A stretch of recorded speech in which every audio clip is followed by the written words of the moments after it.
Génération Éco.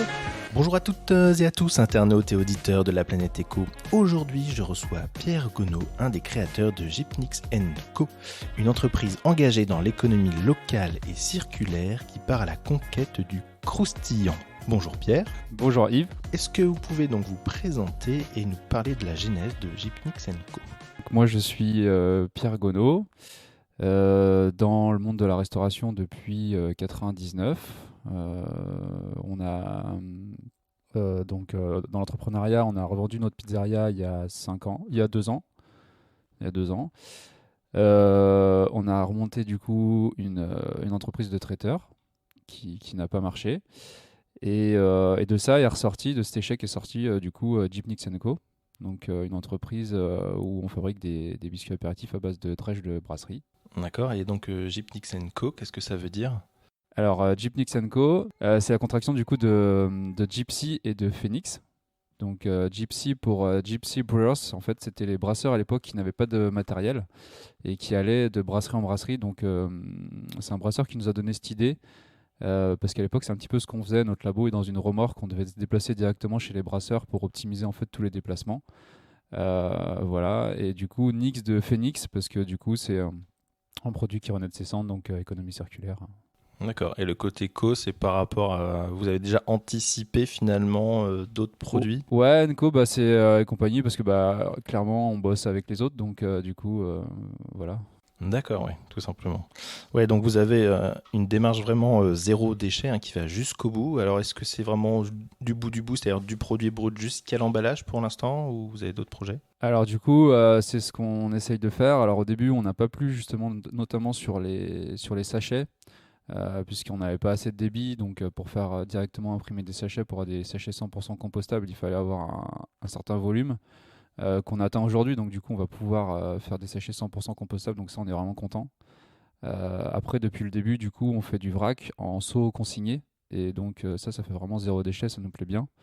Et c'est justement le fait de rester en ultra local sur le 49 qui nous permet de faire ça en fait, pour récupérer nos seaux. Parce que si on envoyait ça un peu partout, on pourrait pas faire ça, quoi. Et Gypnix & Co, aujourd'hui, vous êtes combien de personnes? Et ben on est deux. D'accord. Moi et ma compagne Anaïs du coup qui s'occupe plus du côté bureautique, on va dire, mail, de temps en temps des livraisons, voilà. D'accord. Et donc vous faites ça chez vous, dans votre cuisine ou dans un laboratoire à côté ou... Exactement, bah, je suis toujours dans mon labo qui est toujours une remorque. Du coup là on va faire des travaux pour s'installer un peu plus confortablement, mais on est toujours dans une remorque, ouais. Donc qui est en labo. D'accord. Et ça a été facile de convaincre les brasseurs finalement d'aller venir récupérer leur drèche? Oui, ça a été assez facile en fin de compte, hein, parce que c'est vrai que les brasseurs, bah, souvent ils en font rien, ou enfin ils en font rien, souvent c'est donné aux agriculteurs qui donnent ça aux animaux. Et après nous, on vient vraiment en complément de ce qui se fait déjà en fin de compte, hein, parce qu'on prend vraiment des toutes petites quantités par rapport à ce qui sort tous les jours, hein, parce que c'est assez énorme. Il faut savoir qu'il faut 300 kilos de céréales pour faire 1000 litres de bière. Donc voilà, les brasseurs, ils en font beaucoup tous les jours, donc nous, on prend pas grand-chose. Ouais, et exclusivement donc des brasseurs bio du coup. Bah, du coup, on travaille maintenant qu'avec le bio. Au début, on travaillait avec plusieurs brasseurs, dont des non bio. Maintenant, on travaille qu'avec du bio, du coup, parce qu'on a passé toute notre gamme en bio. D'accord, on peut les citer par exemple. Ouais, je travaille donc avec La Piautre, qui est peut-être le plus connu. Stern et Mousse, avec qui on a commencé justement. On était sur le même lieu. Belle de Maine, qui est à Bushman. Brasserie des Fontaines, à Douai. Voilà. D'accord. Alors vous dites que vous étiez sur le même lieu que Stern et Mousse, c'est-à-dire que vous étiez à Sébiolongeau au début, c'est ça? Exactement, on était à Sébiolongeau, ouais. Ouais, donc c'est là-bas qu'on a monté notre boîte de traiteur, qui n'a pas marché du tout. Mais du coup, on avait donc Antoine qui est dans le garage, hein, qui a démarré à peu près en même temps que nous. Et donc, on avait cette ressource à disposition. On avait un laminoir, on avait un four, donc on a commencé à faire des tests. On a commencé à vendre ça sur les marchés en même temps que les produits qu'on faisait. On s'est rendu compte que ça marchait bien, que ça plaisait. Et donc, du coup, on a bazardé le reste et on a fait que ça. D'accord. Et au niveau des points de vente, donc c'est aussi encore toujours des marchés ou pas forcément? Non, alors les marchés, on en a quasiment plus. Enfin, on a deux, trois revendeurs sur les marchés. Après, nous, on travaille beaucoup avec les épiceries bio spécialisées. les petites épiceries fines, les cavistes, les fromagers, voilà, les restaurateurs et les bars aussi. D'accord, ça c'est bien. Vous avez aussi des restaurateurs finalement qui Ouais, s'y mettent, bah hein. ouais, carrément. Ouais, c'est toujours sympa d'aller dans les restaurants.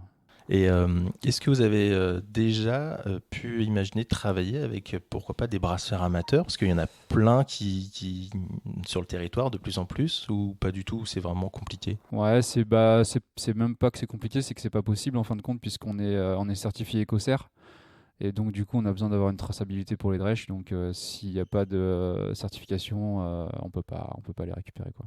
Ouais, effectivement, c'est vrai que quand on parle de nourriture, hein, on est forcément Et ouais, sur des normes assez spécifiques. ouais. Alors du coup, les drèches sont sans huile de palme, sans alcool.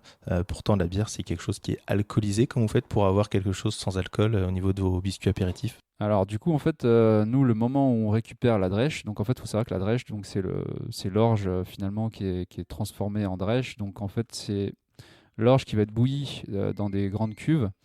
Le brasseur, lui, va aller récupérer uniquement le sucre de la céréale, c'est ce qui va faire la fermentation de la bière. Et du coup, dans le fond de la cuve, il va nous rester tout le reste, donc c'est toutes les fibres et les protéines de la céréale. Et en fait, à ce moment-là, il n'y a pas eu de fermentation encore, donc du coup, il n'y a pas en fait d'alcool dans la drèche. D'accord. Ouais. Et alors, vous avez combien de produits, en fait? Combien la gamme s'élargit comment? Alors du coup, on en a 10 aujourd'hui, on en a 9 à base de drèche, et on en a un dixième du coup qui est un peu spécifique, qui est à base de merre de vinaigre. Donc là, du coup, on récupère les merres de vinaigre chez un vinaigrier qui s'appelle les Vergers de la Haneur dans le nord du département. Et les merres de vinaigre, du coup, c'est les bactéries acétiques en fait, hein, qui mangent les molécules d'alcool dans la barrique, qui vont se déposer sur le dessus et qui forment du coup des merres de vinaigre, on appelle ça. Et c'est un produit du coup qu'on récupère aussi pour faire une gamme.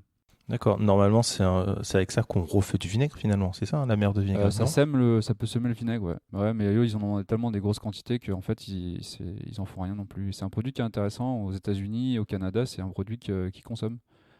Chez Ah nous, oui, on balance, d'accord. mais il y a des pays où ils consomment ça, ouais. Ah, c'est incroyable. Ouais. Et comment vous choisissez un peu vos ingrédients? Donc, il y a tomates, romarin, il me semble, curry. J'essaye au maximum de rester en local. La farine, par exemple, c'est une farine du 49, euh, avec des blés du 49 ou du 44. Et puis après, au niveau des ingrédients qu'on rajoute, on essaye au maximum de trouver des trucs locaux. Après, bon, on peut pas toujours, hein. Hmm. Le curry, le coco, bon, voilà. Oui, non, c'est sûr. C'est sûr. En tout cas, ce qui est intéressant, c'est que, enfin, pour en avoir déjà goûté, hein, c'est vrai qu'on arrive à trouver un vrai croustillant. Et je trouve que vous améliorez vos recettes au fil du temps. Parce que c'est vrai que au début, sur certains, on pouvait sentir peut-être un peu un côté farineux. Ouais, Et de plus ça va, et plus on retrouve vraiment ce croquant, ce croustillant. Donc c'est vrai que c'est hyper intéressant. Ouais. ouais.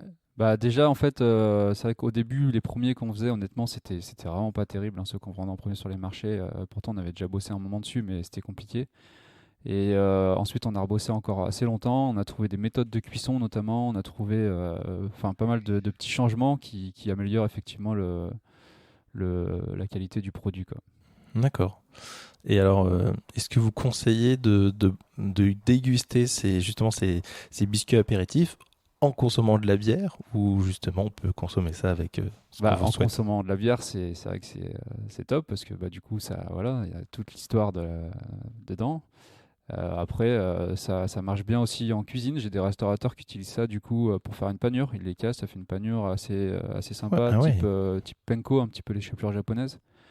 Ça s'utilise, j'en ai qui mettent ça dans les soupes, les salades, choses comme ça. d'accord. Ou à l'apéro avec autre chose, hein, on n'est pas raciste, Oui. hein. Alors, je précise aussi, hein, avec la bière avec modération, bien évidemment, quand on parle d'alcool. J'ai une question récurrente dans mes podcasts, c'est: est-ce que vous pensez que les futures générations auront une fibre un peu éco? Euh, c'est une bonne question, mais oui, bah, je pense et j'espère en tout cas, parce que il y en a plus que jamais besoin, à mon avis en tout cas.